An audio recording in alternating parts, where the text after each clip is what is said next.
Hello friends, SQL interview ക്വസ്റ്റ്യനായിട്ട് ഏറ്റവും കൂടുതൽ ചോദിക്കുന്ന ഒരു ചോദ്യമാണ് ഇന്ന് അഡ്രസ്സ് ചെയ്യുന്നത്.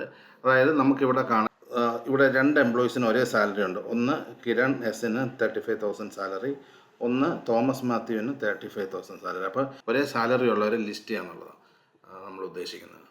അപ്പോൾ നമുക്കതെങ്ങനെയാണെന്നാണ് കാണിച്ചു തരാൻ പോകുന്നത്. ഇവിടെ സെലക്ട് സ്റ്റാർട്ട് ഫ്രം എംപ്ലോയി, ഇവിടെ E1 എന്ന് പറയുക, എംപ്ലോയി E2 എന്നും പറയുക. അപ്പം നമ്മൾ E1 ആൻഡ് E2 ഒരേ ടേബിളിൽ തന്നെ ക്രിയേറ്റ് ചെയ്തു.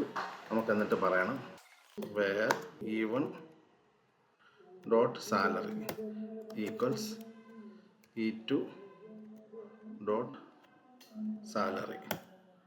ആൻഡ് അതുപോലെ ഒരു കാര്യം ശ്രദ്ധിക്കണം, E1 and E1 dot ID not equal. ഒരാൾ തന്നെ റിപ്പീറ്റ് വരില്ല.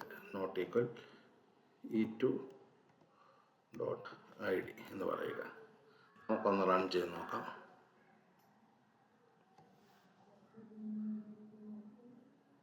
ഇപ്പം നമുക്ക് കാണാം തോമസ് മാത്യുവും അതുപോലെ തന്നെ കിരണും ലിസ്റ്റ് ചെയ്തിട്ടുണ്ട്.